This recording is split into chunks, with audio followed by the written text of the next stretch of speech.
Welcome everybody to Beyond the Box Set, a podcast where we normally pitch prequels, sequels and spin-offs to films that don't have any, but today we are going to also do that for every film that we saw in 2018. Yeah, get comfortable. To close off the year. So this is probably going to be a two-parter episode because we imagine it's going to run for a bit longer than our normal episodes. Mm-hmm. What's the plan then, John? What do we do? I guess we just run through all of the films that we've seen in the cinema this year, because part of our little routine at Beyond the Box Set is we will record an episode together on a film, usually from the past, and then we'll go to the cinema together and watch a new film. What do you mean usually from the past? Well, it's mostly not a film that's been released in 2018. Yeah.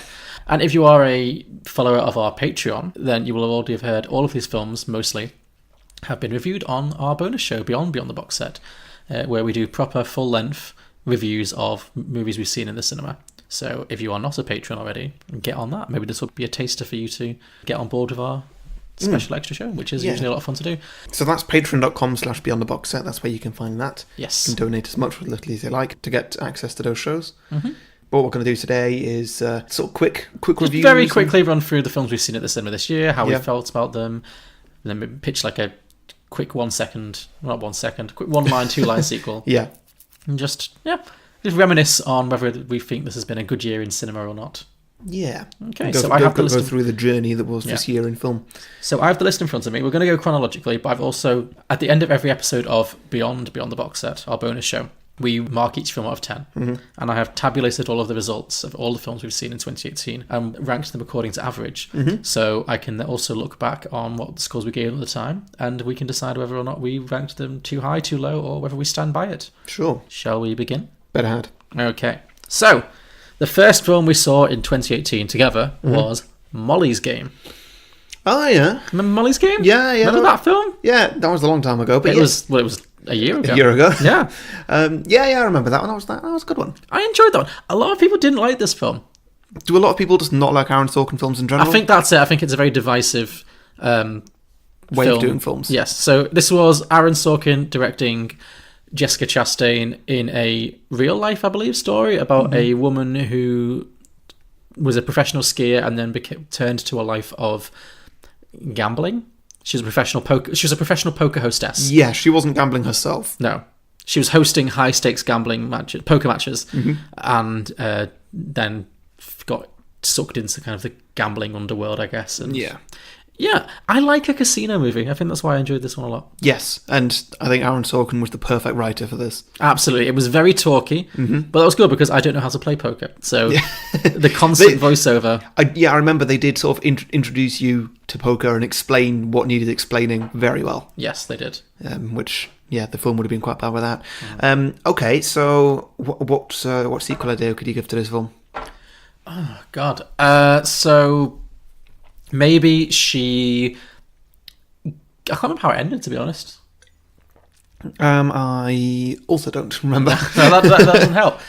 So maybe she gives up poker and moves on to becoming a pimp? Yeah, that probably would work well. Yeah, like a madam. Yes. She starts running like still written by Aaron Sorkin?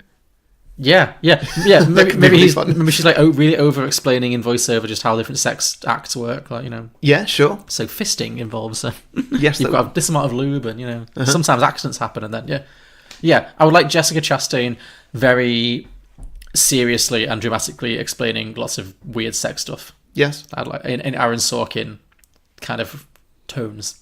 That'd be funny. A title instead of Molly's Game.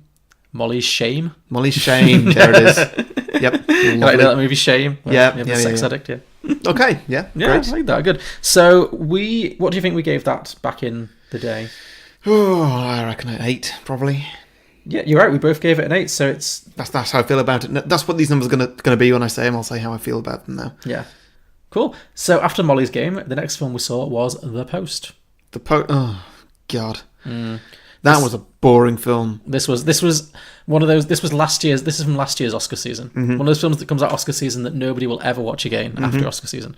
This was Steven Spielberg directing Meryl Streep and Tom Hanks in another true life story about the people who published documents about the government in the news something. Yes, that was Watergate. it. Yeah, it was. Yeah. I think it was building up to Watergate, but not quite Watergate yet. All I remember I about don't know. this, yeah. I remember not knowing much about American history, being very unhelpful at this point, and I think I also remember saying this should have been written by Aaron Sorkin. Yeah, this would have been a good Aaron Sorkin film because it would have explained it. Yeah.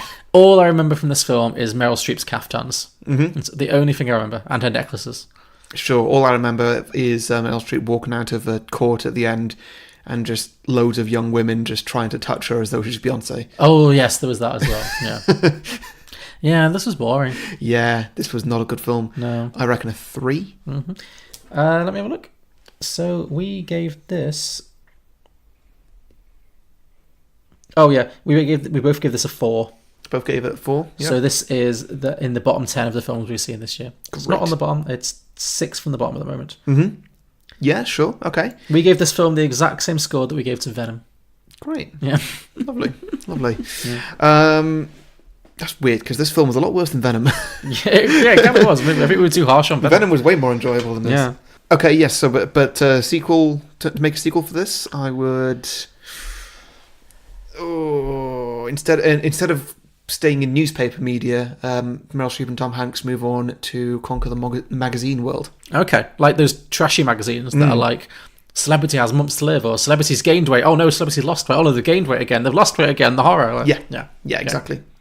Okay. I think that's the logical sequel to this. Sure, yeah. Oh no, sorry, that's the prequel. The prequel. Okay. And so it's those two sort of building their names up into in their newspaper industry. No, I think I like it better as a sequel where they just get Right. real trashy. Okay, sure. Yeah. I suppose people retire; they can just do whatever they want. Yeah, exactly. Just like fuck it. Yeah. Let's make Kim Kardashian a celebrity. Yep.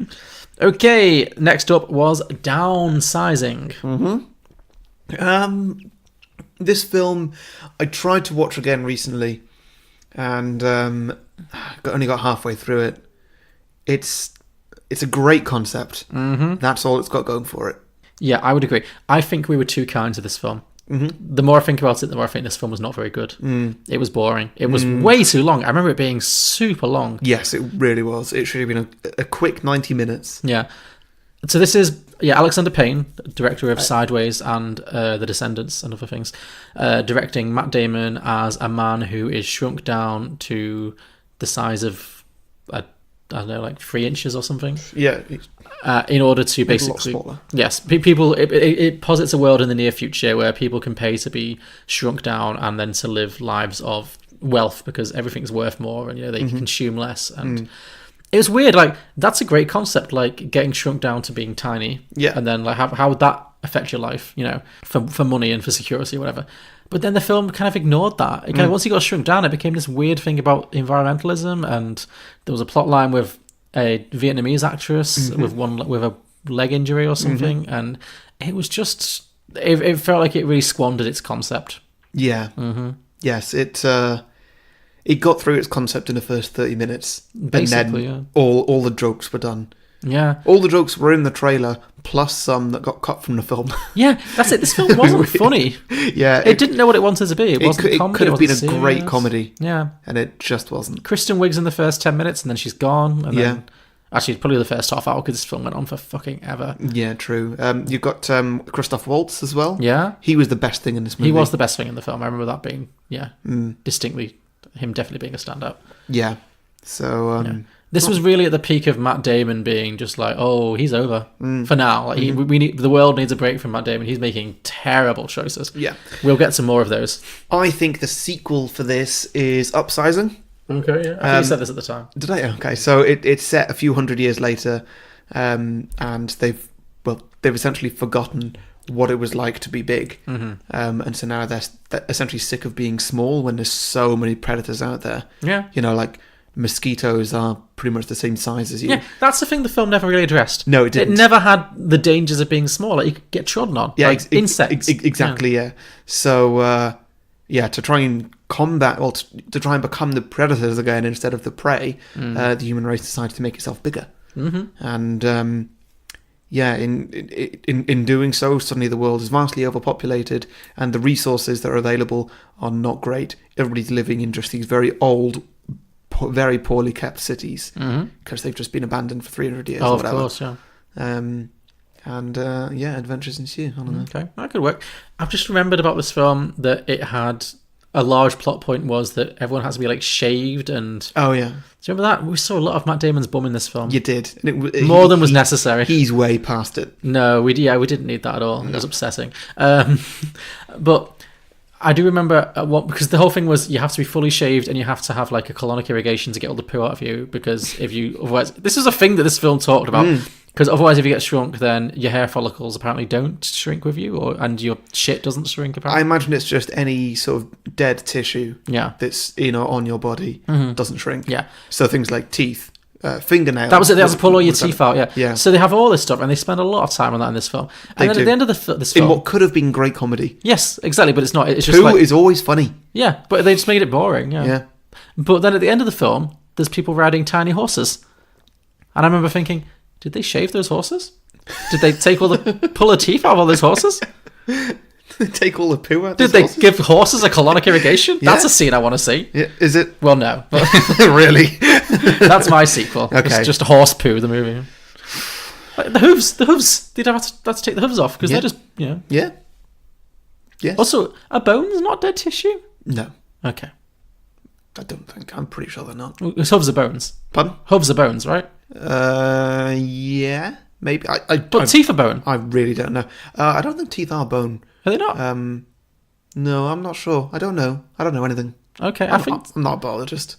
You're not? No. You lied to me all these years. Just because, like, teeth don't rot away with the rest of your body, and, you'll see a skeleton with teeth. That's what I mean, yeah. But I don't think I'm pretty sure it's not made of the same material. Okay. So, I don't know. Fair enough. Okay. I had questions. But anyway, So yeah, we gave that a 7 each. I think that was too high.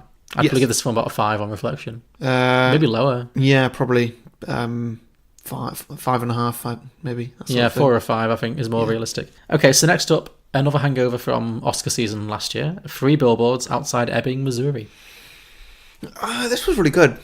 It was your standard Oscar movie. And I'm pretty sure it had a standard Oscar reception. Plenty of nominations, maybe a win, maybe not. It won Best Actress and Best Supporting Actor.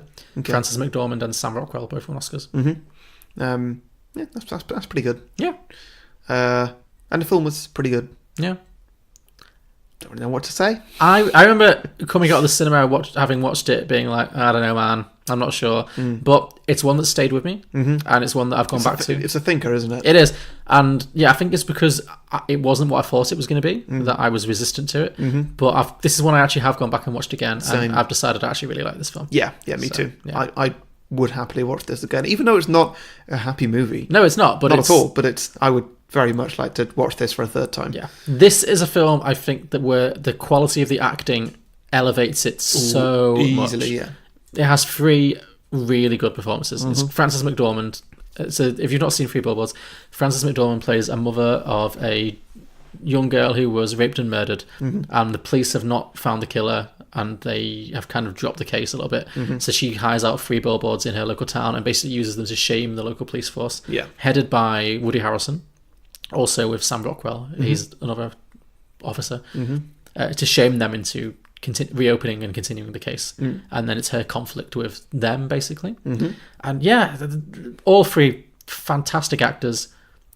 This was the year that I really fell in love with Sam Rockwell. I've seen so many good Sam Rockwell films this year, and also revisited some Sam Rockwell films. We did Galaxy Quest on Beyond the Box Set this year. I remembered how good he was in that.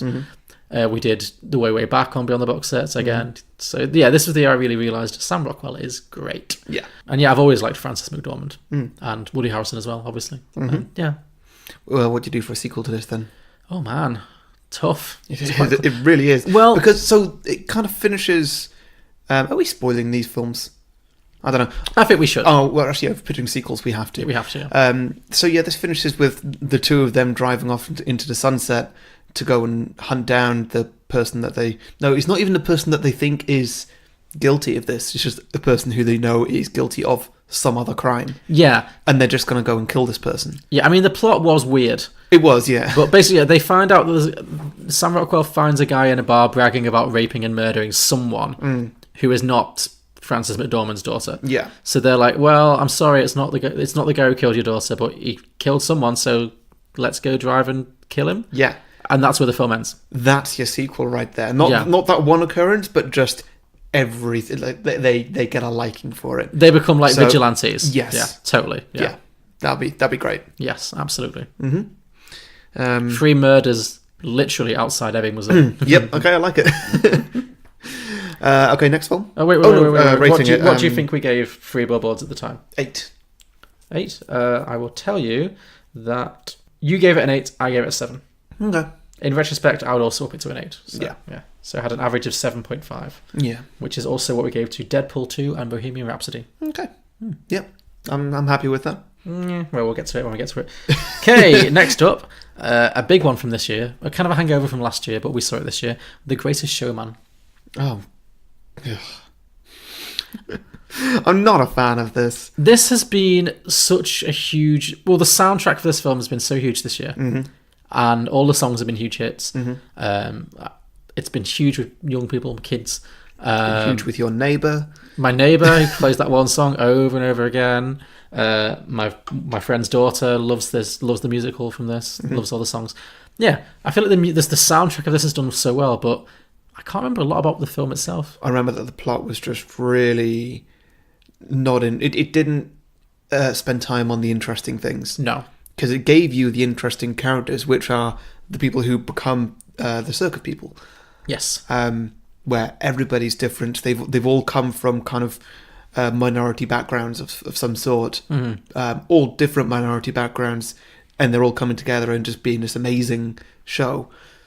And that's not what the film's about. No, the film's about Hugh Jackman. So Hugh Jackman plays P.T. Barnum, who was a real person who had like a quote-unquote freak show. Mm-hmm. That was his whole thing. It was a bunch of people who were, in some way unusual. You've got like a bearded lady. Yeah, you had like a guy whose face was covered in hair. Yes, that was it, yes. You've got lots of these like curiosities. Yeah. But the film is more about his relationship. Lots of hairy things. Yeah. Well, this is the thing. One thing I do remember from this film is that you had genuine freaks. Mm-hmm. I don't mean that offensively, but you've got a bearded lady, an extremely hairy man, and then you've got some questionable freaks. Like Zendaya. So her... An absolutely stunning-looking girl who's just not white. Yeah, I felt like her... That's why I was saying minority backgrounds earlier, because... Yeah, it was like... The freak just doesn't apply there. Her special thing is she's black. Yeah. It's bizarre. That was weird to me. Yeah. But yeah, the film isn't really about the freaks, and it should be. It's more about a heavily fictionalised version of P.T. Barnum and his relationship with... Well, he almost has an affair with an opera singer. Mm-hmm. Again, quote unquote, yeah. There's a character played by Rebecca Ferguson, who is touted as the greatest opera singer of all time, and then she sings a song, and it's like a Kelly Clarkson kind of pop song. Yeah, and it's about whether P.T. Barnum will get with her or stay with his wife, played by Michelle Williams, who can't sing. Yeah, the plot was so inconsequential. All I remember is there's a scene where he rides a big CGI elephant, and I laughed. And I also laughed when Zac Efron and Zendaya have their big duet and they're just being yanked back and forth on the acrobat ropes. Yes. But other than that, not much.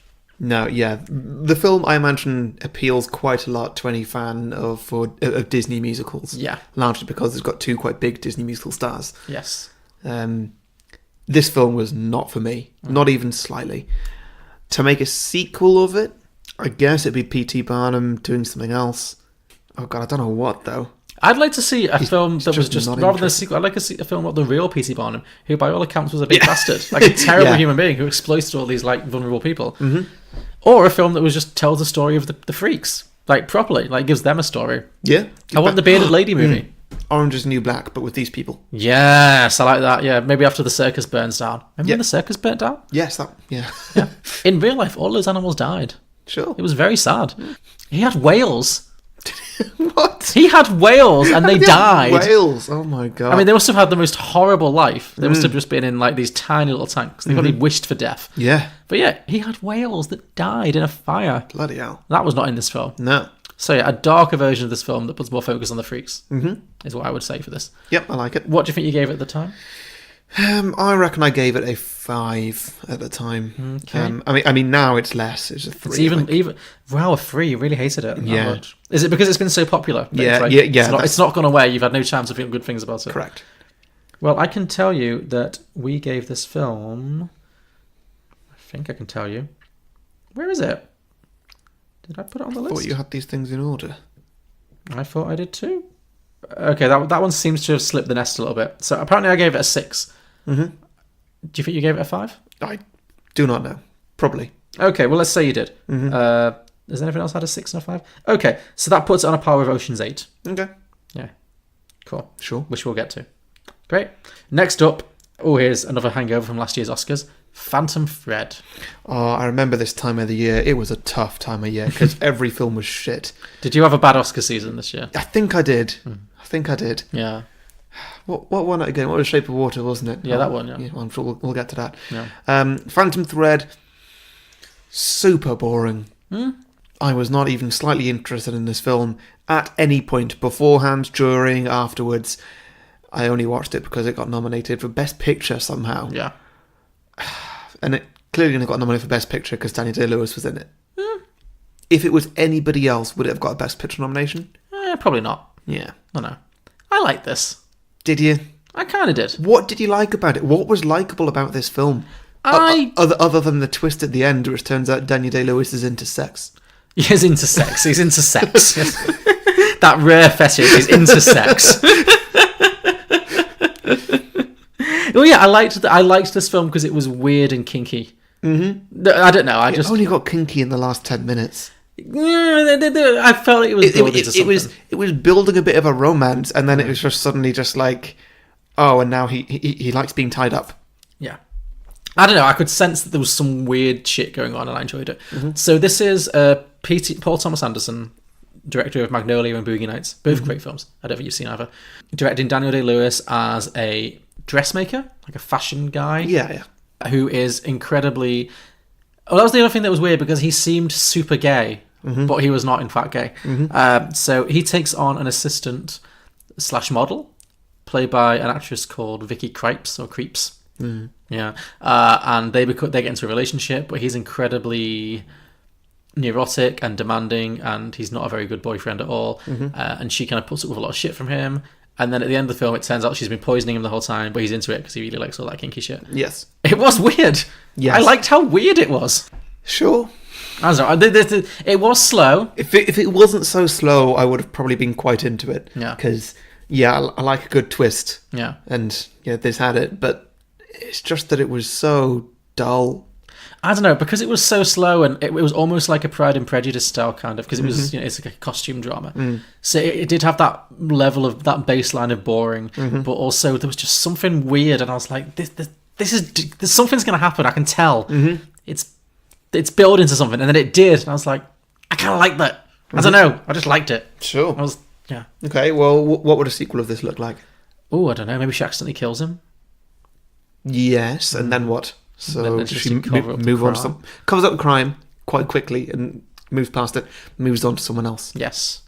There's a big obsession with... Because she was poisoning him with mushrooms. Yes, she was. She has a big obsession with... I don't know. It's got to be like the best at their trade. Yeah, because that was the whole thing, because he's a fashion designer, but he's kind of falling out of fashion. So they spent a lot of time on that. What about like an author or something? Like a J.K. Rowling type. Yeah. Or maybe she gets into like a lesbian relationship with like Jane Austen or something. Was she around at that time? Probably a bit after the Jane Austen, I don't know. This is like 1920-ish, I think, maybe. I'm not sure. Yeah, let's say it was Jane Austen. I don't know. Or Virginia Woolf. Someone, I don't know. Yeah, sure. Yeah.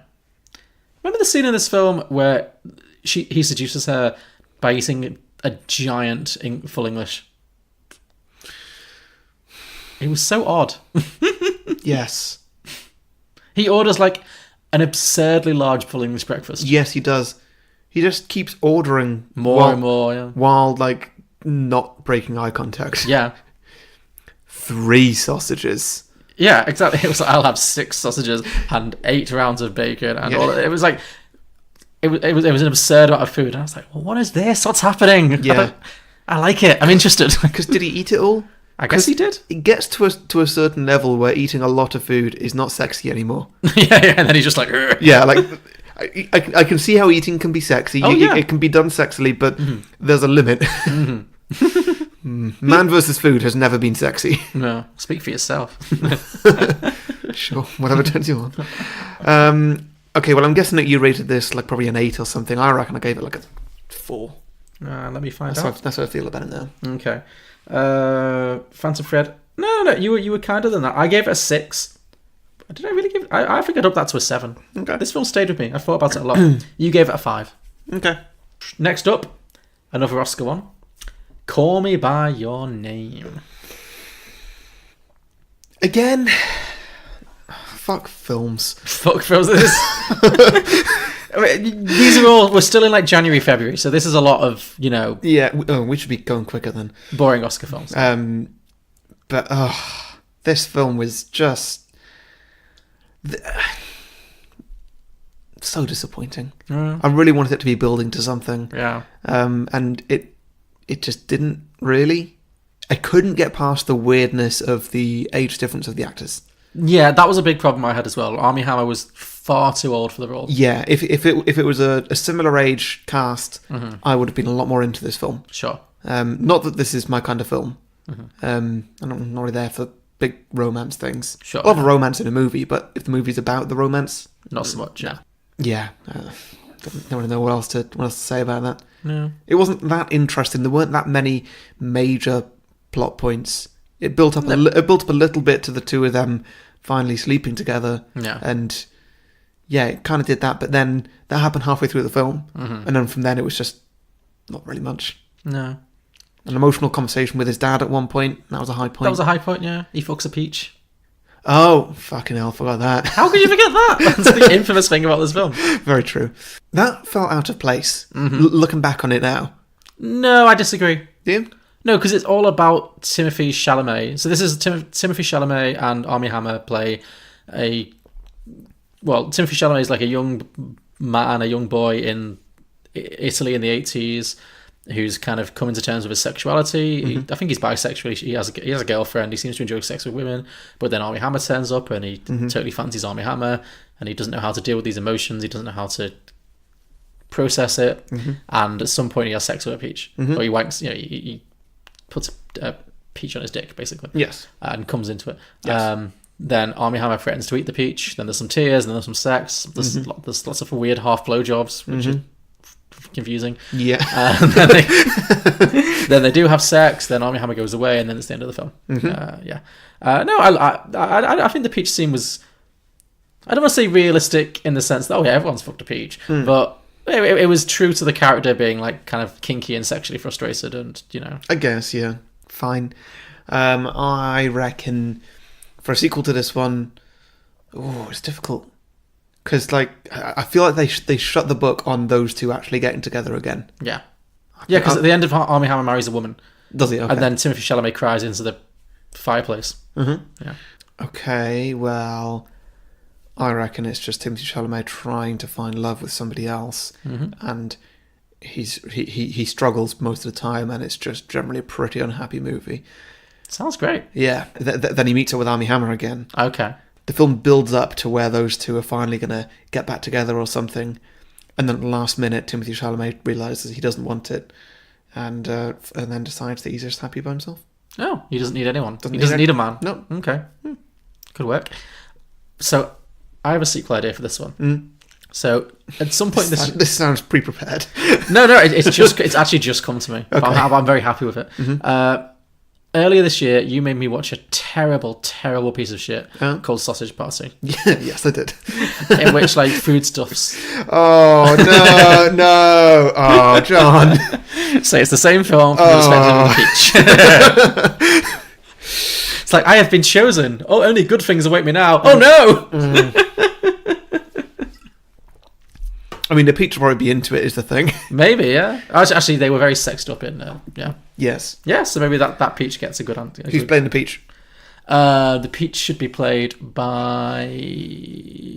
Oh, who'd play a peach? Ian McKellen. I was thinking that too. Like a really old peach. Yeah. Oh, but you think Armie Hammer's too old to have sex with Timothée Chalamet? Ian McKellen?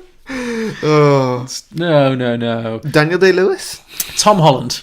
Tom Holland? Oh, no. I mean, yeah, it's perfect, to be honest. Age, sexual orientation is all there. Yeah, allegedly. Yeah. Oh, God. Also, this was a film that we reviewed on Beyond the Box Set. This is one that we reviewed in the pub, and we were both really, really drunk. Oh, great. It's a fun one to listen back to. Okay, we were just rambling. Yeah. Just saying words. It was great. Okay, what do you think you gave this one? 6. You think you gave it a 6? I don't think it should be, though. I reckon right now I'm feeling about a 5. A 5? You did give it a 6, and I gave it a 7. Oh, great. I think I think I'll keep that as a 7. I think 7's about right, because it was a bit miscast, but I also enjoyed it. Yeah. So that got 6.5, putting it on a par with Isle of Dogs and Incredibles 2. Lovely. Next, we have Black Panther. Oh, great film. There we go. We're back on your territory now. Mm-hmm. Yes, got out of that crap period of shit films for the Oscars. You'd love the Oscars. Yeah, no, I normally do. Yeah. 2018 was a bad year. Well, yeah. Well, there's still some better Oscar films to come, but yeah. Okay, cool. The order's a little off then. So, yeah, Black Panther, It's great. chronological. Black Panther came out in the middle of last year's Oscar season. Didn't it? Yeah. Yeah. Yes, Black Panther, pretty great film. I mean, for me, it's your standard Marvel movie. I don't think I loved it any more or less than other ones, because it's got its ups and downs. It is sold entirely on its supporting cast. Oh, yes. The lead, Chadwick Boseman, I mean, he's fine. The character is just your standard superhero. Noble hero. Yeah. It's very standard. Yeah. Other than everybody's black. Yeah. Which is obviously refreshing. What do you think of this? I enjoyed this. I think this is the best Marvel film I saw this year. Mm-hmm. Definitely. Yeah, I like this more than Infinity War and more than Spider-Man. Into the Spider-Verse. Is that Marvel? Yeah. Oh, it is. It's not Marvel Cinematic Universe, but it's from Marvel Comics. Well, they're such different films. They really are. Probably about. I'd find it difficult to separate them. Mm-hmm. I enjoyed this as a live action one. I thought the supporting cast were very good. I loved all the costumes. It was visually delightful. Mm-hmm. So many fantastic the makeup, the wigs, the costumes. It was really it looked great. It was a lot of fun. Mm-hmm. Everyone was really giving it. Yeah, I really enjoyed this. Yeah. Yeah. Standout character? Oh, definitely Denai Guerrera from The Walking Dead. Sure. She was a lot of fun. For me, it was Andy Serkis. The one white guy. Sure. Yeah. Well, there was Martin Freeman as well. Oh, okay, there were two white guys. Don't forget the Tolkien white guys. Oh, yes, you're right. Okay. Yeah. No, yeah, and Andy Serkis was... he was a lot, yeah. Yeah, I think he was pretty good in that. But also, so was Michael B. Jordan. Yeah. He was one of the best villains that Marvel's had. He was a good villain because he was a villain who was also somewhat sympathetic.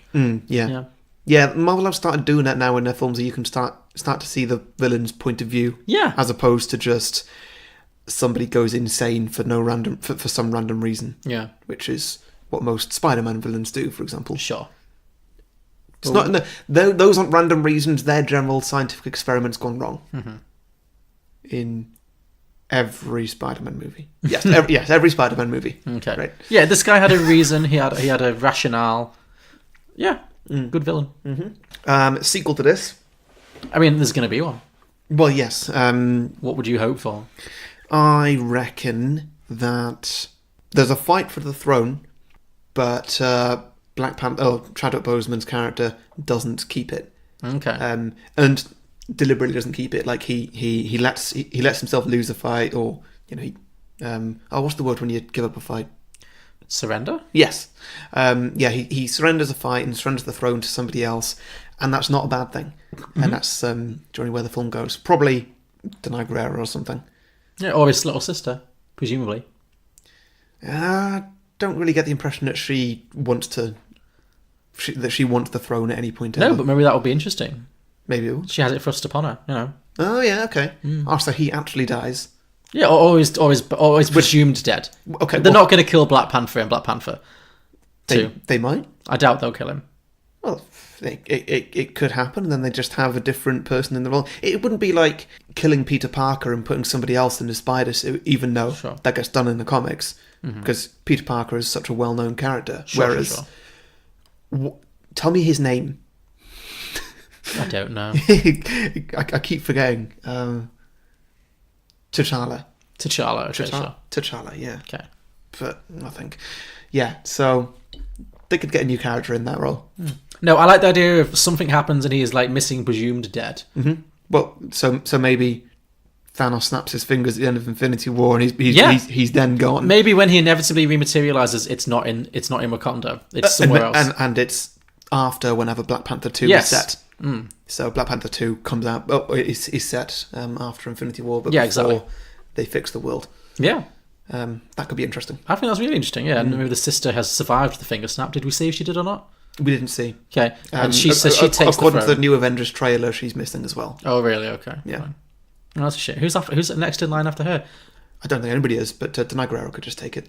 Oh, maybe Angela Bassett could take it. Yes. She was great. Well, yeah, I suppose she's still royal blood, isn't she? Yeah, totally. Or something. Yeah. Yeah, great. Okay, out of 10, I reckon I gave this a 9, and I'm sticking with that. I think a high. No, it's just a 9. The film does not fall apart, but it's let down in the final act when it just becomes Black Panther fighting evil Black Panther. Yeah, with a CGI train or something. Of course. I can confirm we both gave this a 9. Okay. And this is in our top 5 of the year. I'm not going to reveal what our top 5 of the year was just yet, but this is one of the higher ranking films. Okay. Cool. Next was another... Okay, we're coming to... Well, actually, we've got quite a few Oscar films left. Another Oscar film, Darkest Hour. Oh, God. Oh, I thought we were out of the bad season. I'm sure I said this at the time. No, not Everett. No, not at all. This was dull. It gave a bit of promise of like, okay, well, maybe Gary Oldman's going to be really good as Churchill and he's going to be a good bit of fun. Because I remember in the trailer you see him laughing at a few little bits, and you know that photo of him where he holds his 2 fingers up. Yeah. And they make it as though he's a little bit quirky and funny. And he is for a total of 5 seconds in the film. Yeah.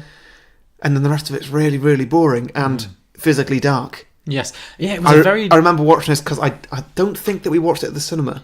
No, I did, but not with you. So we watched it separately. Yeah, I watched it at home, and the copy I had, I mean, it wasn't awful, but it wasn't great. My telly's not that good at showing blacks. And so whenever there was like a dark corner or, I don't know, a dark scene, for example, the entire film, you just couldn't really see anything. Yeah.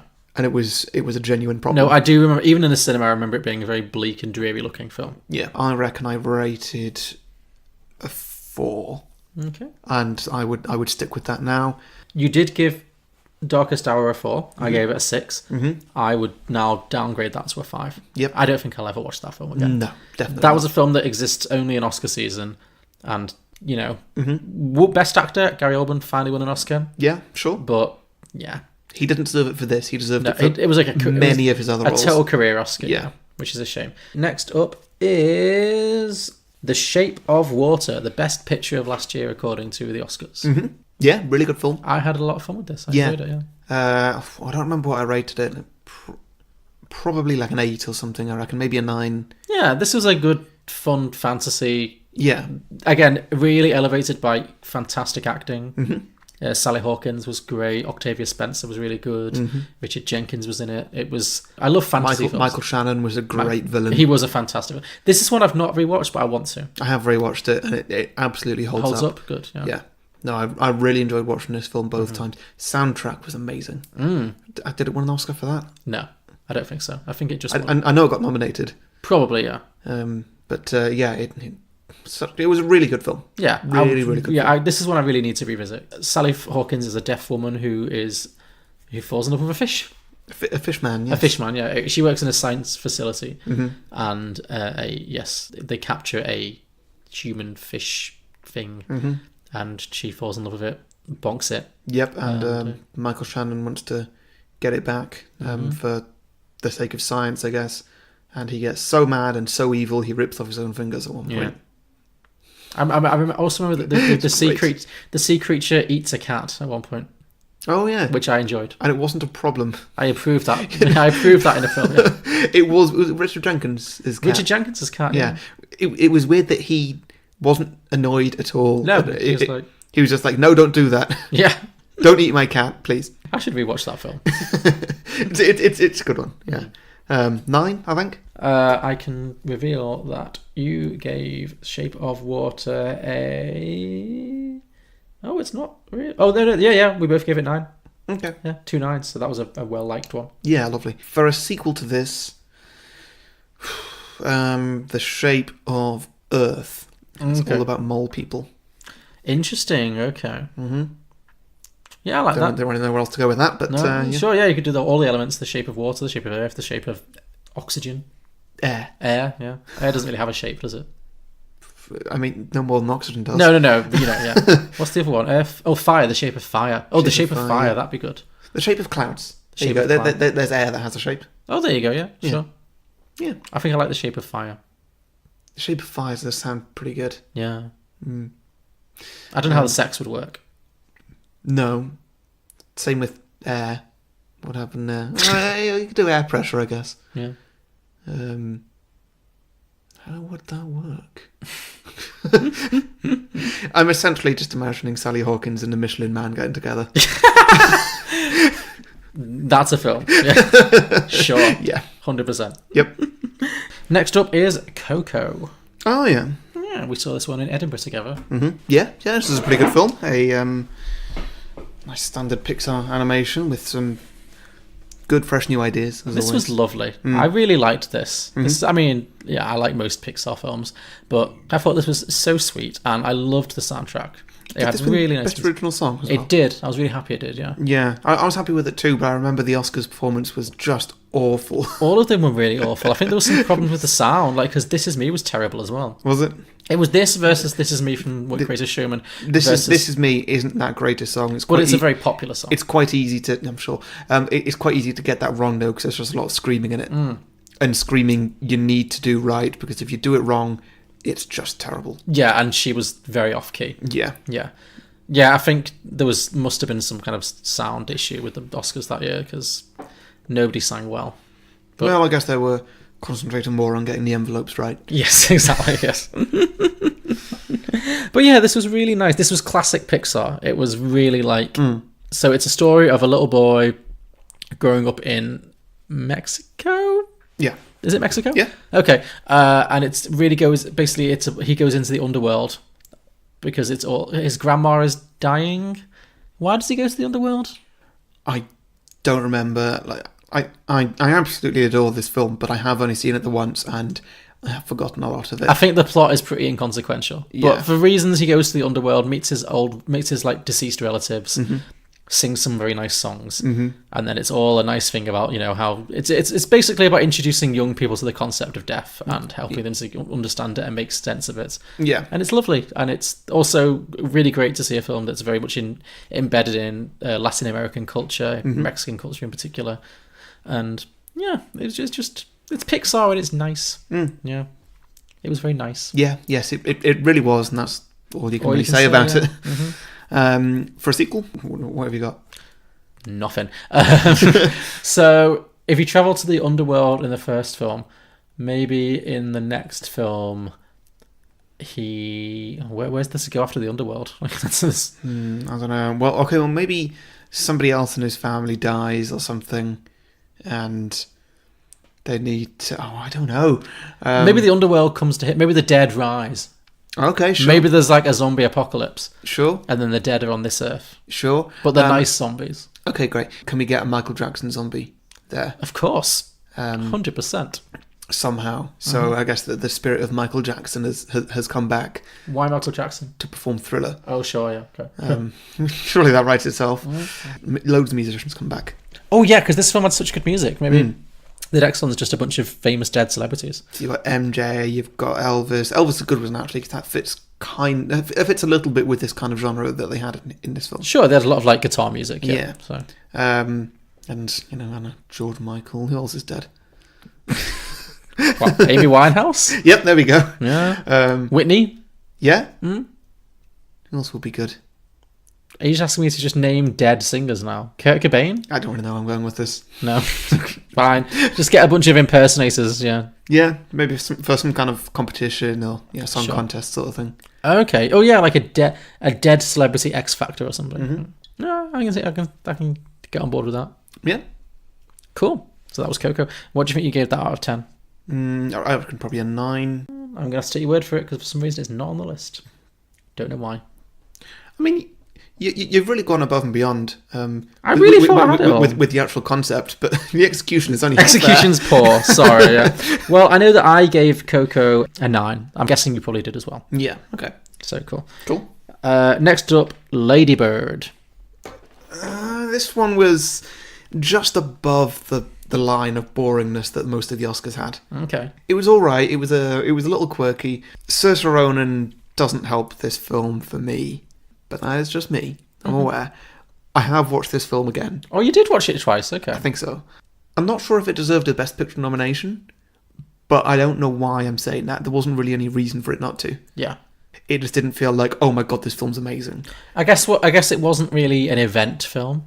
Like there wasn't like a big message behind it. It was just a very nice, well-made story about coming of age. Yeah. Yeah. It was. Yeah, I'll go with that. It was really well made. Yeah. And it was short. It was like 85 minutes, and I like a short movie. That really helps because this would have been quite boring. This could easily have been a really boring 2-hour movie, but as a less than 90-minute movie, perfect. Yeah. Lovely little character study. So yeah, this was Saoirse Ronan playing Ladybird, a like teenage girl in America who has a complicated relationship with her mother, and it's just about her going through high school and preparing to go to college. And they're not a particularly wealthy family, so they're dealing with a lot of like financial issues and stuff. And there's not really a lot of plot. It's just nice. She has a boyfriend who turns out to be gay, played by Lucas Hedges. Yeah, role he was born to play. Yeah. Was that his first film that we saw him in? Was there something else? No, he was in. We saw him in Manchester by the Sea last year. That was it. Yeah. Yeah. Okay. Yeah. Cool. Yeah, I really enjoyed this. I thought it was funny.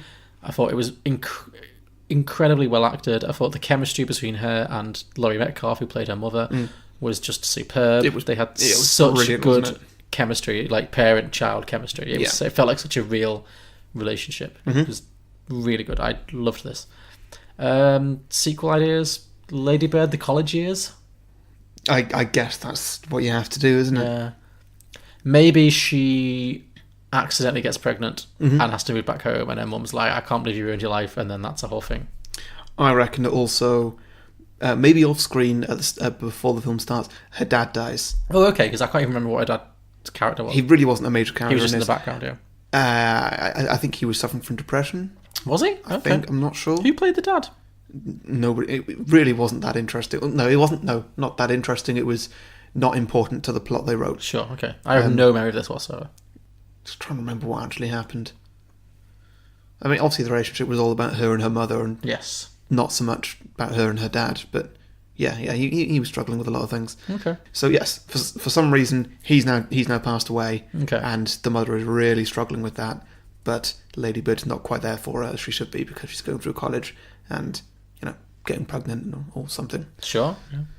Stuff going on. She doesn't have to get pregnant. That was just my shot in the dark. Okay, sure, but maybe she's got a boyfriend and she's quite excited about this new relationship or something. And then her dad dies just to come home to help deal with that. Yes, and she's trying to sort of balance both things. Okay, no, that works. I like that. Okay. What do you think you gave this one?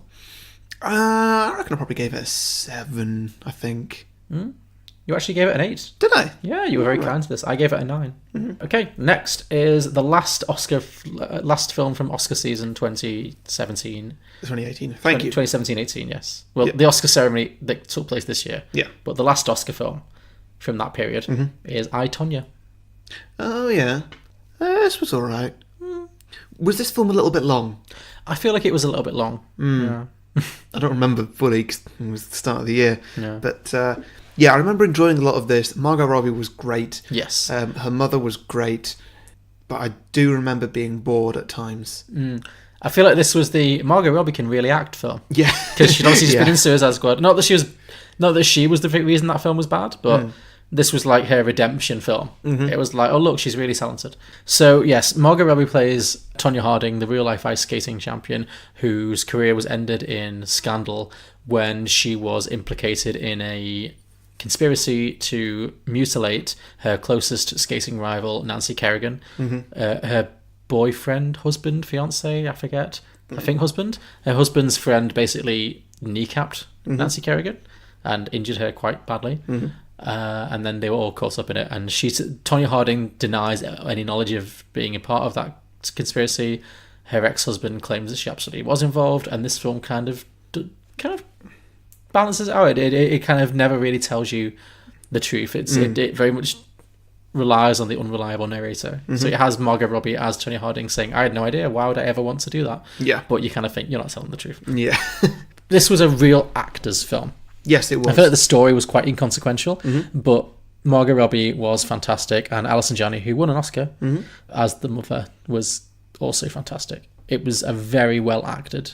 I don't think it's a great film. I think it's a great set of performances, or two great performances, and a bunch of other decent ones. Yeah, and it was fun. This film was funny and like it felt light. You know, it wasn't super depressing. It wasn't boring. It was just Yeah. I enjoyed this. Yeah. I've not watched it again either. I don't know how many times I'd want to watch it again, but I could watch this again. I could watch it again, but I'm not desperate to watch it again. Yeah, I don't same. think this film changed anyone's life, No. except for maybe Tonya Harding's. Well, what do you think for a sequel then? Well, Tonya Harding had a really interesting life after the events of this film, because after she could no longer, she was banned from skating, from ice skating professionally for life. So to this day, she can't do it anymore. So she went on to do a load of crappy reality TV. She was in porn, I think. Okay. I believe she made a porn film. She was in like celebrity boxing, which is, you know, she was in some kind of like reality TV show where low rent celebrities learn how to be boxers and fight each other. Did she go for anybody's knees? I would imagine not. Okay. That should have been like her move, yeah. But yeah, so maybe a film about her life struggling to keep things together after that scandal would have been interesting. 'Cause, yeah, and then maybe like a film within a film about like how it all comes back around when someone decides to make a film about her life, and she kind of gets a bit of a redemption. So that'd be interesting. Yeah. Margot Robbie playing somebody watching Margot Robbie make a film about her life. Be very meta. Yeah. Okay, yes, that works. I like that. What do you think you gave out of 10? I reckon a 7. Okay. Oh, again, somehow I've not put it down, so let's just say you gave it a 7. Sorry. I don't know why there's so many missing ones. What does this list comprise of? I thought I'd done better. I gave it an 8. Okay. Cool. Next up, okay, we're out of Oscar season, and now we are entering the time of year when they released all the films that were not good. No. Between Oscar season. Are you ready? Get comfortable. We're about to go into the weeds here. Okay. Next up is Red Sparrow. Oh, no. Okay, so what's happening here? Jennifer Lawrence is turning into a spy, I think. She's a Russian spy. Yeah, but she gets naked a lot. She gets naked a lot. She gets beaten up a lot. Yeah. She gets raped a couple of times. This was a bleak and upsetting, but not in like a powerful way. More just like, this is horrible. I don't like it. This film made me feel icky. Yeah. I just didn't like anything about this film. No, it wasn't fun. Not that it promised it was going to be fun, but it definitely wasn't. No, but it was like, I think it was like a generic spy thriller, but also really upsetting and full of horrible violence towards women, and it was badly written, and so it was just, there was nothing going for it. It wasn't like, you know, sometimes there are films that are bleak and depressing, like 12 Years a Slave, but also amazing, and you come out thinking like, wow, I really learned something, and you know, I'm going to reflect on this. Whereas Red Sparrow, I just felt like I needed a wash. Yeah. Yeah. I just didn't like anything about this film. No. Jennifer Lawrence wasn't good. Her accent was... I forgot about the accent. Her accent went on like a hike. It was like... It was wandering through hills and dales and countries and... Yeah. Yeah. Okay, so for a sequel to this, I mean, I don't remember a single thing that happened in No, I this just remember... film, All I remember about this film is that I hated it. Yeah. That's the only thing I remember. I don't know, can I pitch a remake? Go for it, yeah. Okay, yeah, a remake. Instead of Jennifer Lawrence, it's somebody like Mila Jovovich. Sure. And what's her face though? The older woman that you liked. She's Charlotte still there. Rampling? Yes. Yes. She's still there. Sure, yeah. She was the only good thing in this. I like Charlotte Rampling, but I would disagree. I think she was phoning it in. Do you? Super phoning it in, yeah. Okay. I don't even know who else was in this, like character-wise. It was so many British actors doing bad Russian accents. So many. I remember lots of wigs. It was a wiggy movie. Yes, it really was, but not to the movie's benefit. Well, it didn't hurt. Well, yeah. Ugh. All right. It wasn't great. No, it really was not. I reckon I gave it a 5. Okay. I gave it a Red Sparrow. Oh, no. You gave it a 3 and I gave it a 4. Did I? And I would go lower. I'm going to lower this to a 2. I'll happily stick with a 3. I reckon I gave it a 5, but like it's not aged well over time. You gave it a 3. Yeah. Okay, cool. No, yeah. The only memories I have of this film are negative, so I'm going to move this down to a 2. I really, really didn't like that movie. Sure. Okay. Next up, Tomb Raider. Oh, great. Now we're into the fun part. We are really into the... Where it's bad films that are fun. This wasn't fun. Yes, it was. It was so fucking boring. It was a video game. It was watching somebody play a video game. It really was. Yeah. It had everything. And yet nothing. Times where, like, she's supposed to kill the main bad guy, but doesn't. Yes. For no reason. Mm-hmm. Or when she's running through a collapsing tunnel that's collapsing at the same speed that she's running. Mm-hmm. Okay, let me just give a plot summary for this film, people who haven't seen it. Yep. It's Tomb Raider. Yeah. Yeah, I remember this. It was great because it was really bad, and there was only one good thing in it, and that was not Jack Frost. Jack Frost? What's his face been spaced? Oh, Nick Frost. Nick Frost. Yes, there was a weird scene at the end with Nick Frost, yes. Well, he's in the middle as well. Yeah, he had a little. Yeah, he had a little bit, but the best bit of the movie was definitely that mid-credit scene. Yeah. Where it just gets super cheesy. And it would have been great if the film was that cheesy all the way through. That was the thing. So this whole film is so dreary and boring, and it's just watching someone play a really boring video game. And then at the end, it becomes campy and silly and fun, but literally in the mid-credit sequence. It's like, now you have a personality? Yeah. After I sat through 2 hours of this? Yeah. Ugh, I hated this. My only memory of this film is your hilarious rant about cycling in London. Oh, yeah. Yeah. Okay, that is an episode to go and look up on Beyond the Box Set. Yeah. It's not often I go on a good rant, and that was one of them. That was a good rant. You were like, I have things to say about the cycling in this film. Because she's like a bike... Lara Croft in this film is a bike courier? Mm-hmm. Yeah. Mm-hmm. Yep, and... well, what a hero she was. What a hero, yeah. Mm-hmm. This is another of the many films we saw this year which fall into the category of failed franchise films. Yes, it was. They were really trying to relaunch that franchise, and I don't think they're going to make any more. No, however, if they did... just remake one of the existing Tomb Raider movies, but with this cast. Mm-hmm. Cast-wise, it was great. Script-wise, it just wasn't. Why were the Angelina Jolie Tomb Raider films? Did they have good stories? I don't remember, but there were two of them. So the first one they must can't have at have least been worse done well. than this. Yeah. Yeah. Fair. Yeah. Put Lara Croft into an actual film with an actual story. Yeah. It sounds so simple, but yeah. What do you reckon you gave it? I reckon I probably gave it a 5. You gave it a 3. Did I? And I gave it a 2. Ah. This was the... No, I'll tell you later. I'd give it a 5 now, but that's largely because we've just come from like Red Sparrow and all the Oscar shit. Sure. Okay, so now it's rose-tinted glasses. Yeah. Okay. Next up, Ready Player One. Oh, God. This film was exactly what I expected it to be. Yeah, I would agree. It was just not fun at all. It was the only good thing about it was just, hey, look, there's references. Yeah. And that's all the film had going for it. This was like Family Guy the movie, but without the comedy. Yeah. It was like, references! Yes. References everywhere. It's raining references. And, it was just too much for me. Yeah, I would agree that you're absolutely right. This film is exactly what I expected it to be, because it was just like, it is ticking the box. And we're ticking that box, and we're ticking that box. It was just...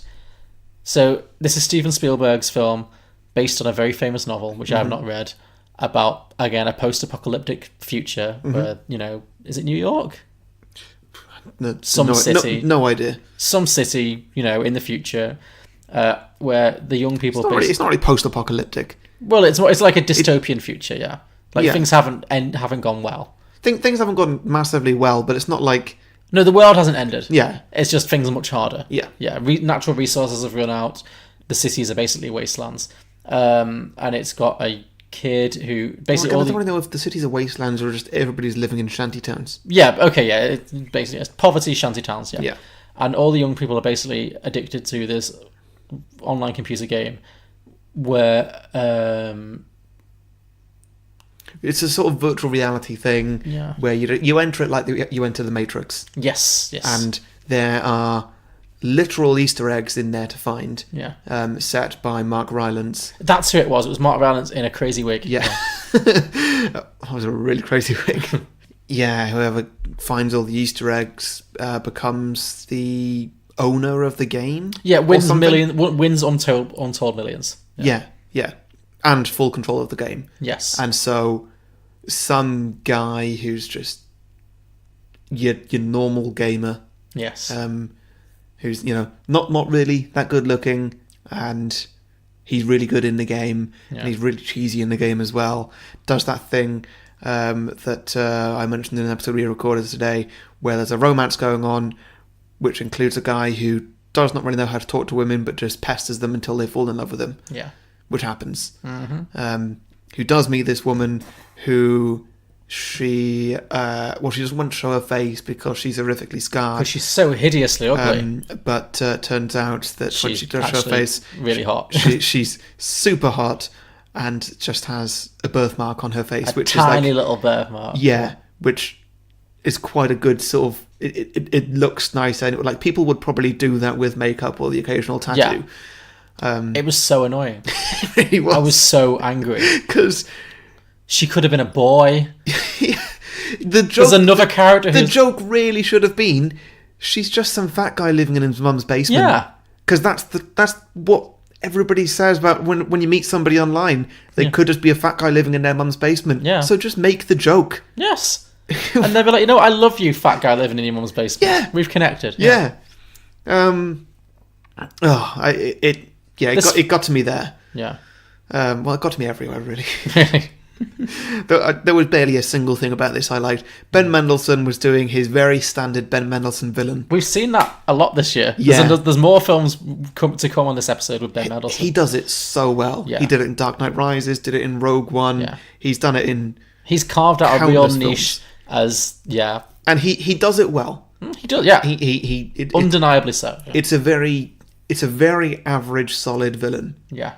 It's never a standout. No, yeah, Ben Mendelsohn, he's not quite Alan Rickman. No, definitely but he has carved a niche. He's not quite. He's nowhere near. No, he's carved out a good niche. There was a low Alan Rickman can do your average villain. Not anymore, but he could. Sorry. Okay. Alan Rickman can do your average villain like Hans Gruber in Die Hard and make it stand out. Because Hans Gruber just comes and tries to get some money. Yes. That's his motivation.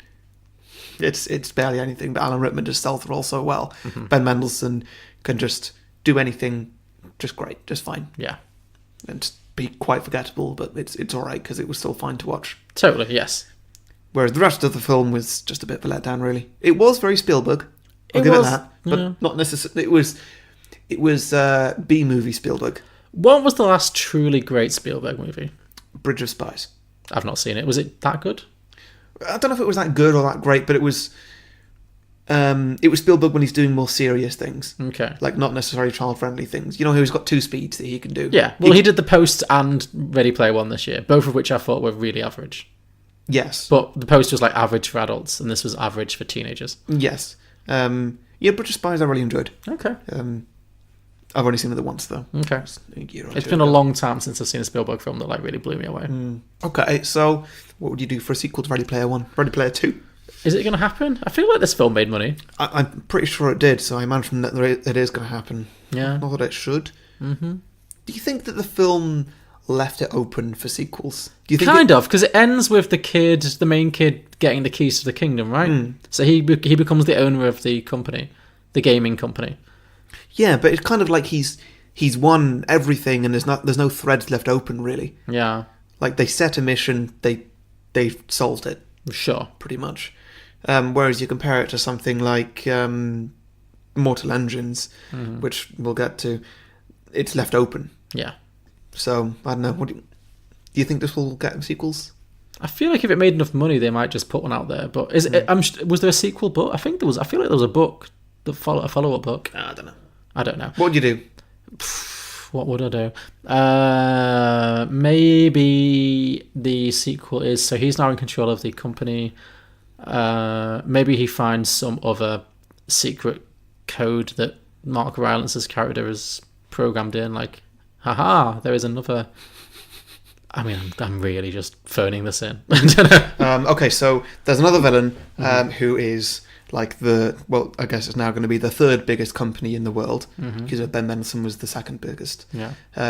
With a new CEO at the top, who is going to be who will be a good villain. Let's make it a female villain. Okay. Who could play that? Tilda Swinton. All right, there we go. Or maybe she actually hacks into the code of the thing, and the only thing that she can do is actually plant more Easter eggs that could unlock the rest of the game. Sure.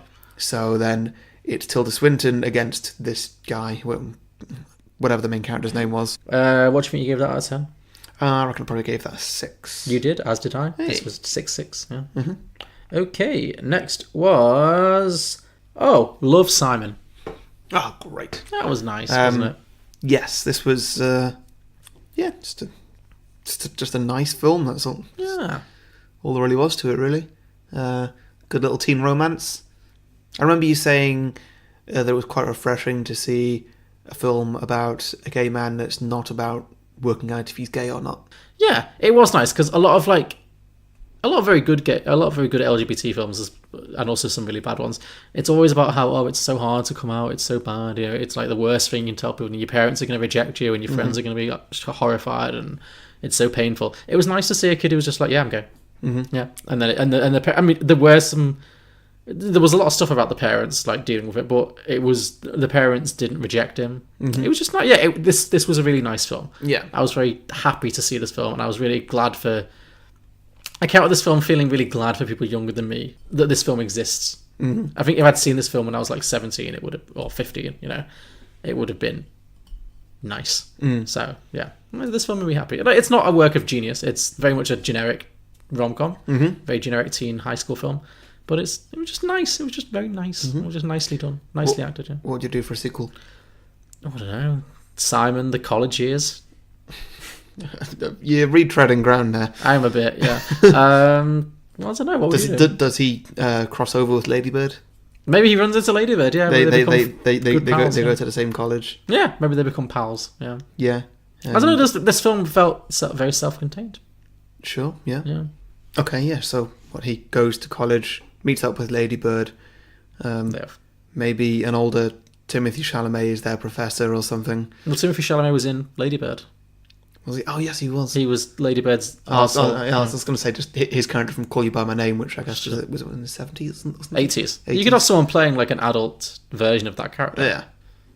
Yeah. Sure, yeah. Yes, and I don't know, maybe they become best friends in college, and then there's, I don't know, some other kind of romance.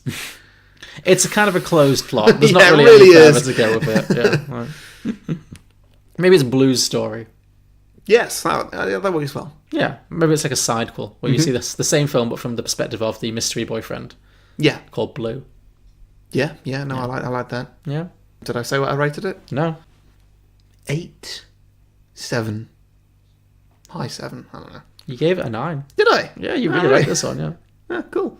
As did I. It was 2 9s again. Great. Okay. Deservedly so. I might bring it down a bit. It wasn't like that good. I was just happy to see it. Okay, next up is Isle of Dogs. Yeah, this one was alright. The animation in it was brilliant. It was beautiful to look at. Mm-hmm.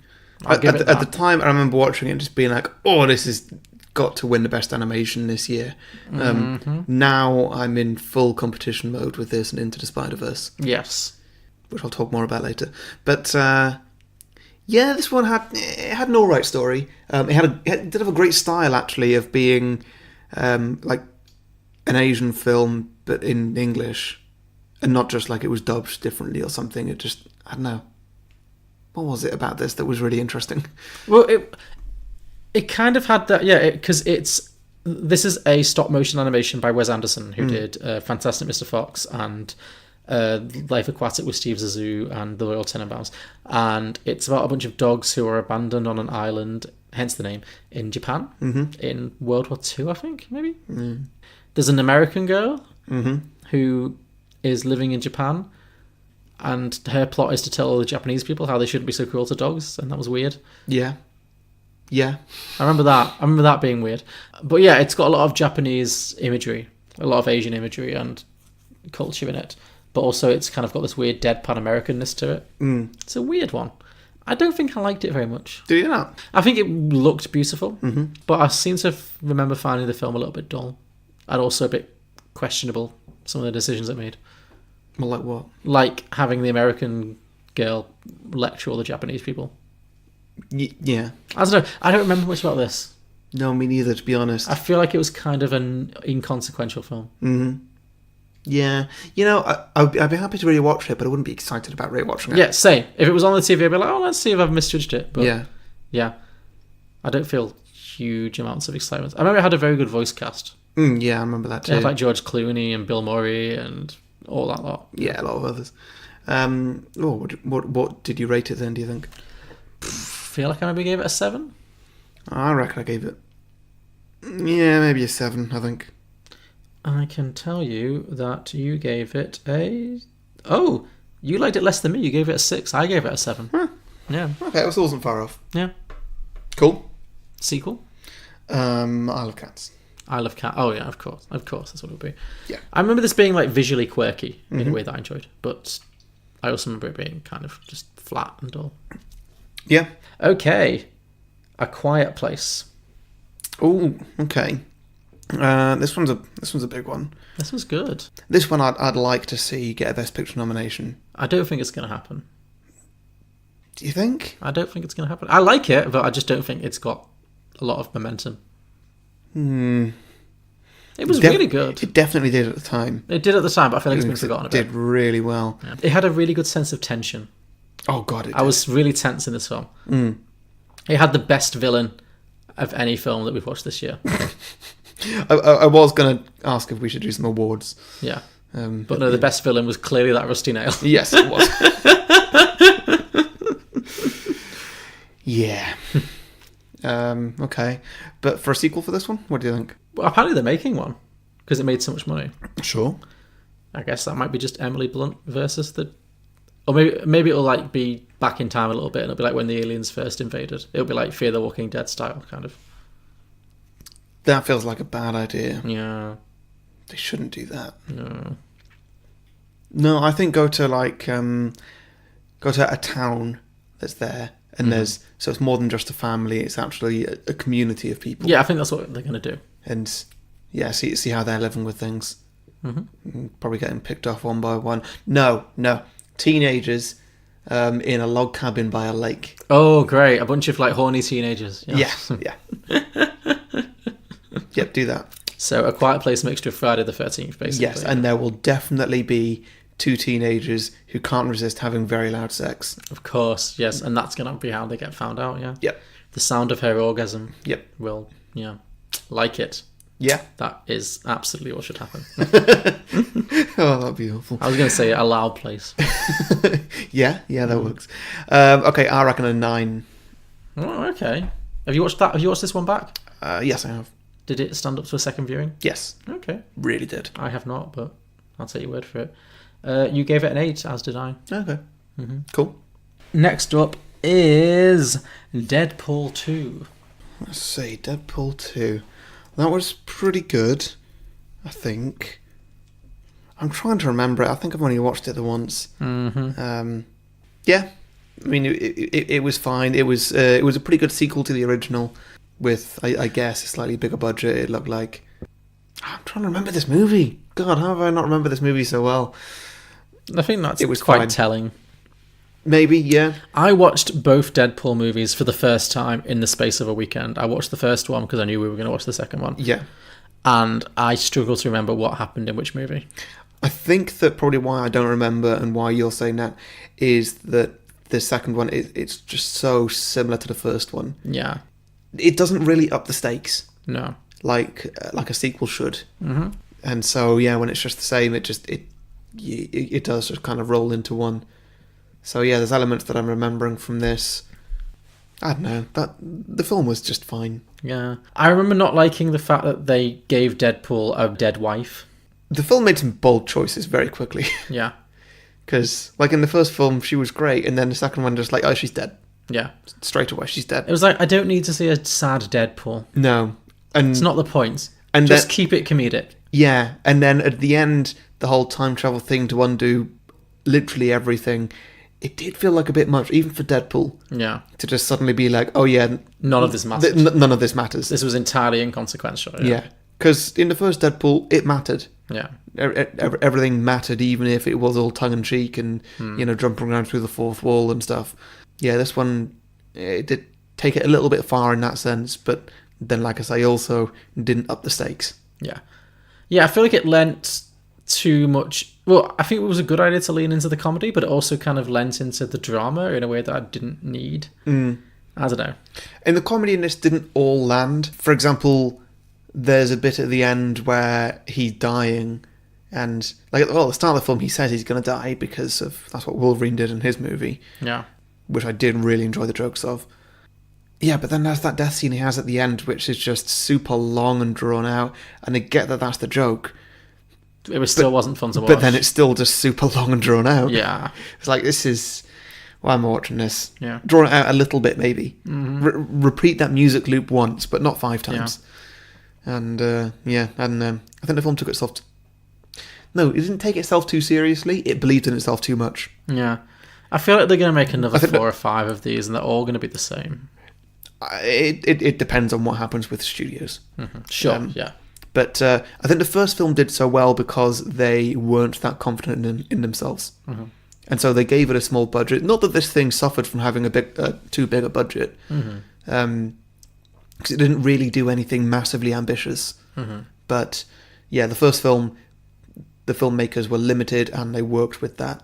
And it worked out quite well. Sure. The second one, perhaps not as much so. I've really torn myself down on this film. But I reckon I rated it a 7. However, now I would like to take that down to a 6. Deadpool 2, you gave it an 8. But I would like to take that down to a 6 now. So. Cool. I gave it probably a 3, I reckon. No, I gave it a 7. Did you? Okay. It was fun. It wasn't horrible. It was just kind of meh. What do you think of it now? I remember so little of it. Mm-hmm. I think I'd probably bring it down to a 6. Okay. It was fine. Yeah. I think it was the definition of an average film. It really was. For me, it didn't help that it came out the week after Infinity War. Yeah. Because Infinity War, which again we'll get to, I don't know if that's next, that set a very high standard for comic book movies. Yeah. And then Deadpool was like, and here's the average. Yeah. True. Well, okay, so the thing with Infinity War is that I didn't see it in the cinema, so it's not on the list I'm referring to right now, but it is on my list of films I've seen this year. Mm-hmm. So we can talk about the next. Okay, but sure. This is probably a good time to talk about Infinity War. Well, sequel to Deadpool 2? Sequel to Deadpool 2, Deadpool 3. Deadpool 3, time travel. Sure, yeah. But I wanted to get super meta with its time. Well, it obviously would. Super meta with its time travel. Different paradoxes. Deadpool meets slightly younger Deadpool. There's 2 Deadpools talking to the camera. Yeah. They're arguing as to what the audience should and shouldn't know about what's going to happen in the film, and stuff like that. I think they should do a direct parody of it's Into the Spider-Verse, Into the Deadpool-verse. Ooh, that is good. Yeah. Yeah? Just keep following we're making fun of Spider-Man to its natural conclusion. No. Yeah. Yeah, I like that. Okay. Can you imagine multiple dimension Deadpools? He's already crazy. Bloody hell, yeah. You probably have S&M Deadpool, or flamboyantly gay Deadpool. I mean, is he not already S&M Deadpool? He's a bit, but just even more. You know. But yeah, completely out gay Deadpool. Yeah. Because that's the annoying thing, is that the whole thing with Deadpool, I remember when the first one came out, everyone was like, oh, look, it's a pansexual comic book hero. And no, he's just basically straight, but occasionally he makes blowjob jokes. Yeah. Tries anal sex once, doesn't like it. Yes. That's annoying. That's what pansexual is, though. Basically, yes. According to film.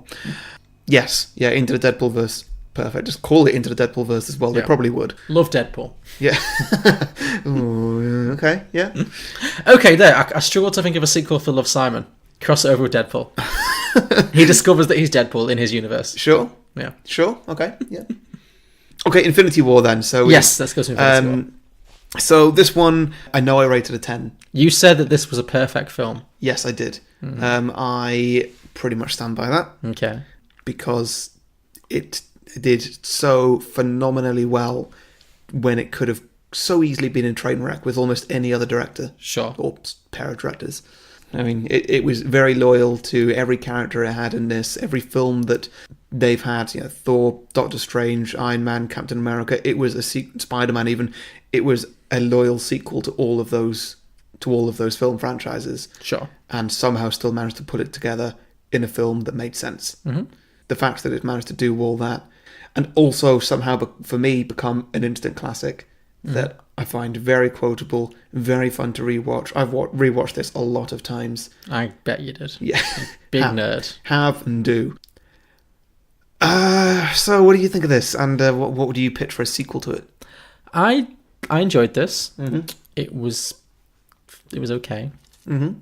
I was very angry about the robot. Yes. That was just a robot that should have just died. Mm-hmm. I cannot get past that. Sure. So okay. I watched, basically, for those who've not heard our Beyond the Box Set episode, I watched this having seen maybe 4 or 5 Marvel films before. Mm-hmm. I'd seen a couple of Spider-Mans. I'd seen, which aren't Marvel. You'd seen the Tom Holland Spider-Man, though? I've seen the Tom Holland Spider-Man. I had seen the first Thor film. I had seen Black Panther. Did you see Captain America Civil War? I've not yet seen any Captain America films. Did you see an Iron Man film? I've not seen any Iron Man films. An Avengers film? No. Okay, I could swear there were more. Yeah, I could swear there were more as well. Did you see Doctor Strange? That was it. I saw Doctor Strange. Okay, yeah. Yes. So I'd seen a brief smattering. A brief. Of like one good one and some of the low end of the universe. Yeah. So I didn't know who anyone was. No, you wouldn't. And there were so many characters, and they just kept introducing more and more and more, and I was so confused. But I was enjoying myself. This was the first and currently only Marvel film that's written assuming that you've seen all 20, all or most of all the films that came before it. And boy, could you tell. Yeah, yeah. Well, they had in-jokes from previous films, which just doesn't really happen. Yeah, exactly. So I was watching this whole film, and there is a character in this film called Vision? Mm-hmm. Okay. Who has an Infinity Stone in his skull? In his forehead, yeah. In his forehead. And so basically, because villain... Thanos is surprised you don't know that searching one, for... I blanked. Because Thanos' whole thing is he wants all the Infinity Stones. They're like, oh, we must destroy this Infinity Stone. Mm-hmm. And he's like, well, you better kill me then. Mm-hmm. And everyone's like, no, we couldn't possibly kill you. That's not going to be an option. Mm-hmm. He has a girlfriend who's like, no, you're not going to die. You're going to stay alive. So this whole film, and this character has like robotic elements. This whole film, I watched it thinking, oh, I guess he's like half human, half android. Like he's probably had some terrible accidents. So he's got robotic parts, but he's basically a human. Mm-hmm. So, all right, I get it. You know, she doesn't want her boyfriend to die, whatever. And it was only when I spoke to you afterwards, having watched the whole film, that I realised that character is just a fucking robot. Yeah. And I'm still angry. Just thinking about it makes me angry.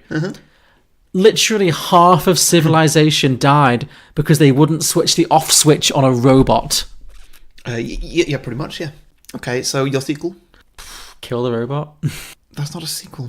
That happened. Yeah. Oh...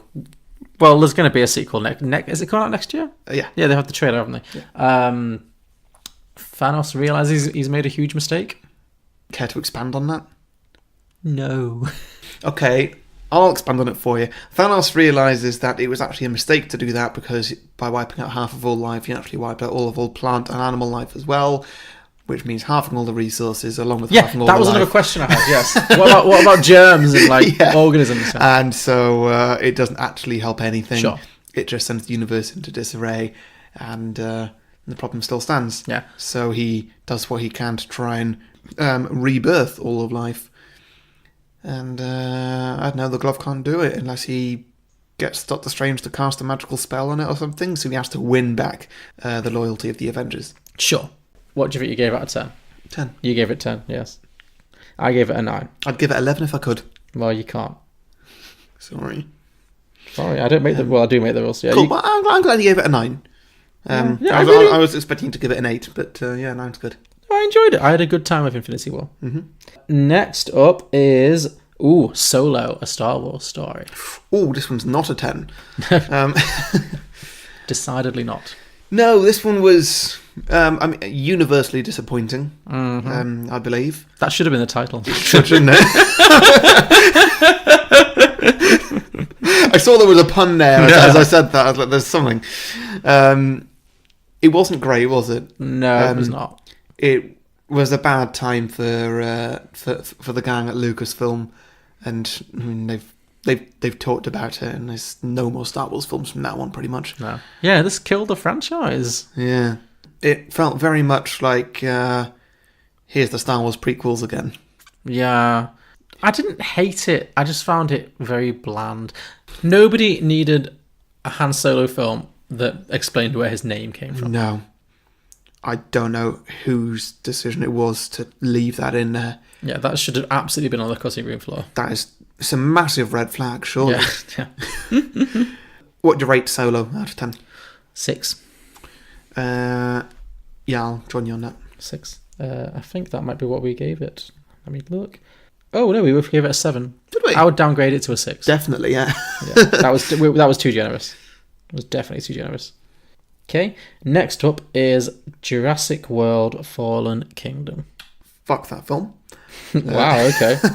Wait, tell us what you really think. I do not like Jurassic Park or Jurassic World films. No, it was terrible. It was bad. It was a bad film. It really was. You reckon it was better or worse than Jurassic World 1? Worse. Worse? 100% worse. Jurassic World, the first one, was a passable retread. Like, it wasn't great, but it was kind of like, okay, we're going to retread this old ground. Mm-hmm.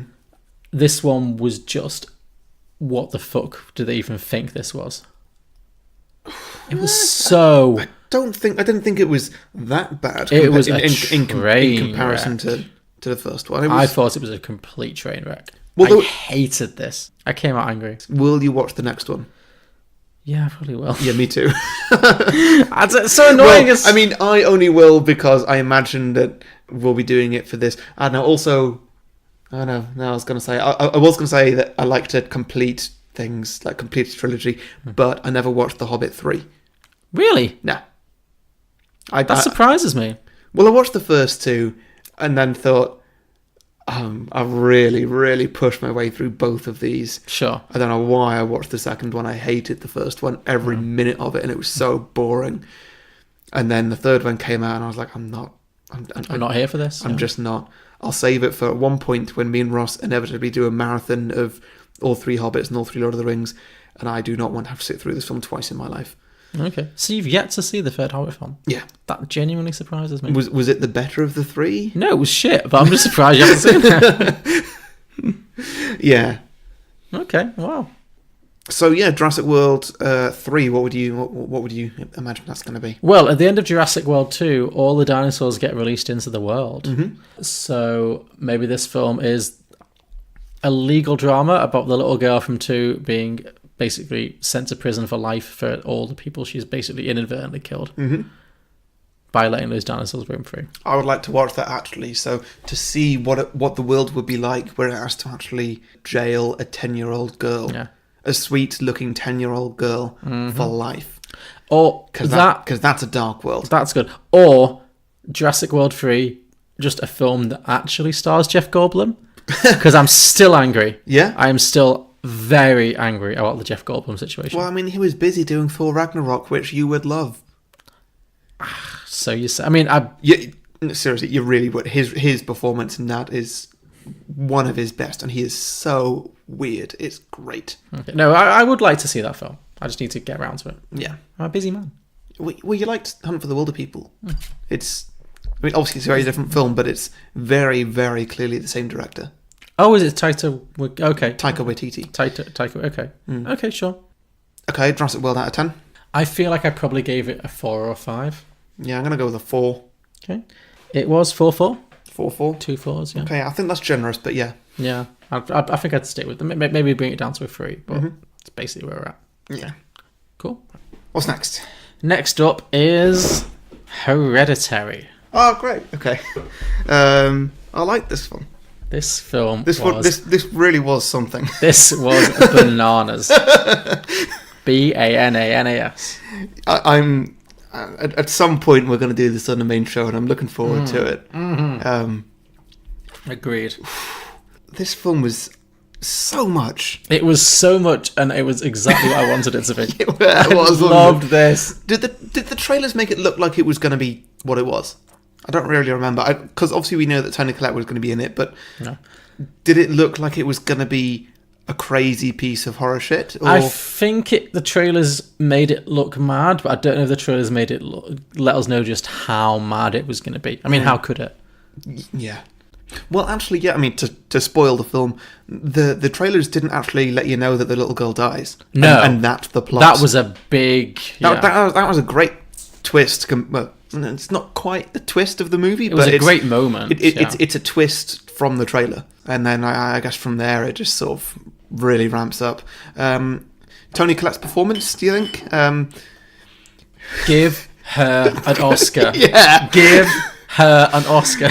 It was outstanding. It was the most. Do you think anybody else could have done it, or do you think this was an absolute Toni Collette role she was born to play? This was such a Toni Collette performance. 100%. Nobody else could have done what she did. Like, just no. Nobody else could have gone as far as she went. It was I would say this was a modern horror classic. Yes, it really was. This is one that people are going to be watching for years. Yeah, in a good way. In Absolutely like way. This is an amazing horror movie, or this is great fun to laugh at. Like, what of the two is it going to be? Somewhere in between. Because it's not a bad film. It's not like it's it's not like it's Nicolas Cage in The Wicker Man. But it's not a comedy, though. No, it's not a comedy, no. Yet, you would you do laugh at it. Have you watched this back yet? I've not yet, no. No, I'm looking forward to. You did laugh at it, and so did I, because how can you not? But it's not a comedy. So what is it? Well, I love the fact that you just don't know. No, you really don't. I love a film where you just don't know. I remember watching it in the cinema as well, and it just being like, the audience was so divided in such a great way. I don't remember. I just remember people actively laughing at it at the end.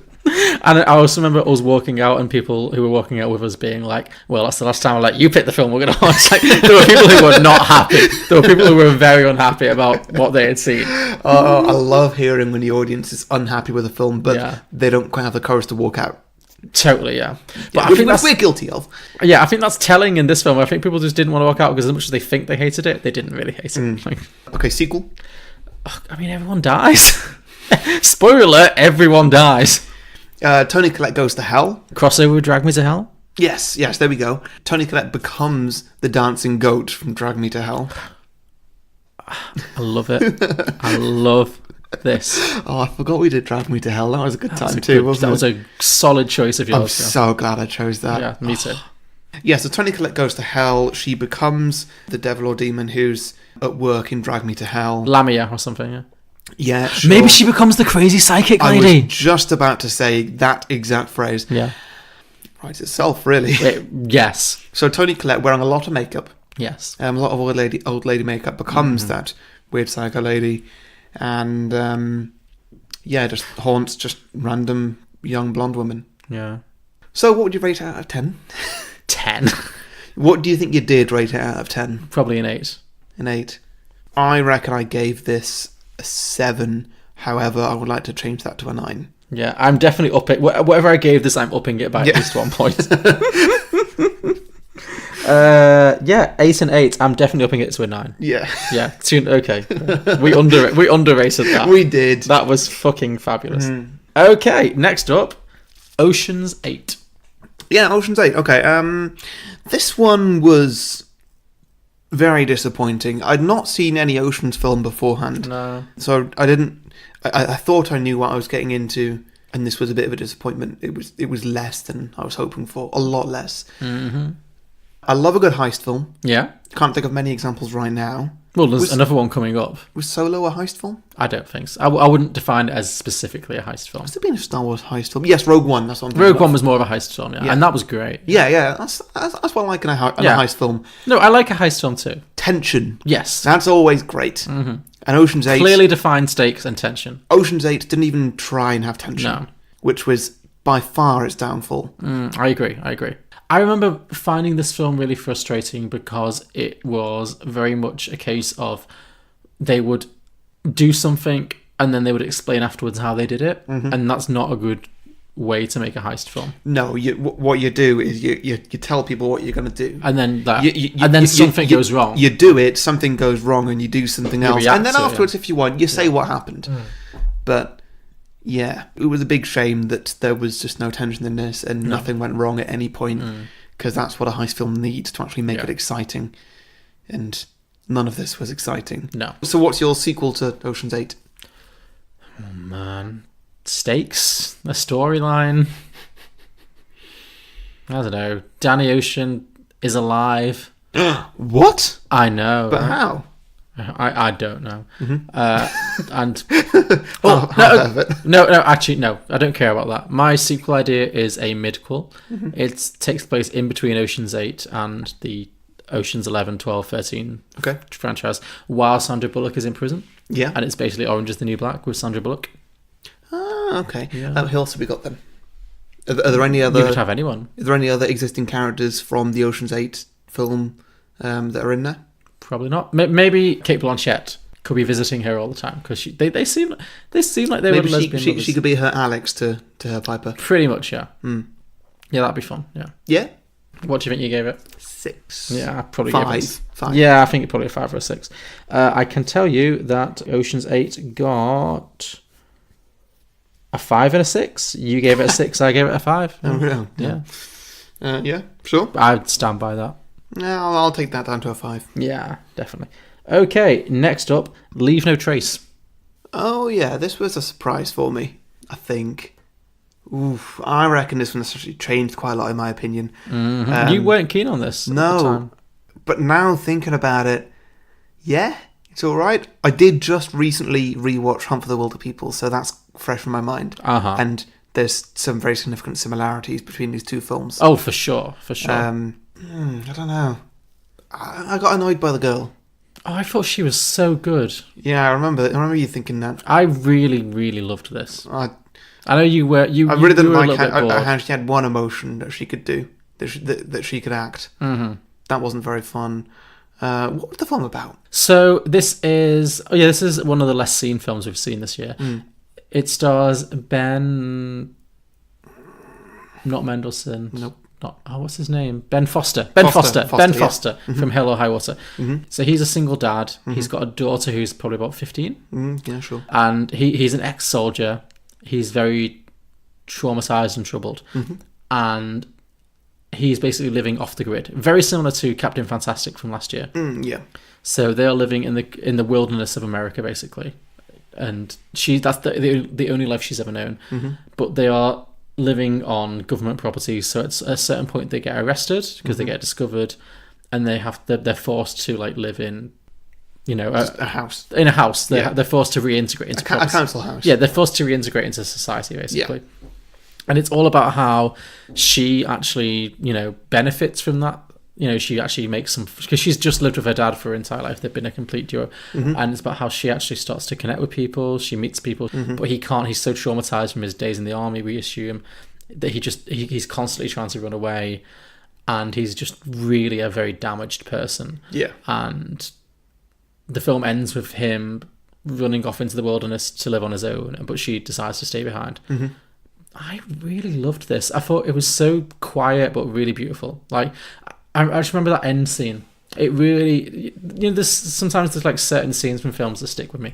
I remember the end of this film where she says something like, "What's wrong with me? What's wrong with you isn't what's wrong with me," and it was just lovely. It was just really, really a really poignant moment. It was a beautiful depiction of a father-daughter relationship, and I was really moved by this film. I was really genuinely moved by it. So The things that I remembered from it that aren't what I've already said, they're all really positive things about the plot, and this should be in the Oscar It was very conversation. moving, and She should be. I absolutely agree. Now, Yeah. I'm pretty sure I didn't at the time. No, at the time you were born. Yeah, no, I'm really up for this film. I would rate this quite highly. Yeah. What would I rate it though? Maybe an 8, but I'm not sure if I were to rewatch it right now if that would then go down again. Yeah.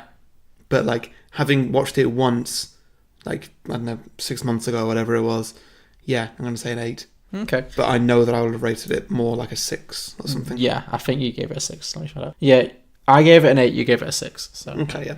For a sequel? Oh, maybe the dad comes back again from the wilderness, Mm-hmm. and I don't know. That's all I've got. Great. Okay, I like it. What's it called? Leave Some Trace? Leave some trace. Yeah. I don't know. It's a hard one to do because it's a human story. Okay, well, now it's all about her. Not that the first one was all about him, Yeah. but now it's all about her. Yeah. And it's about how she is reintegrating into society. She's trying her absolute best. Mm-hmm. Yeah, she's making some friends.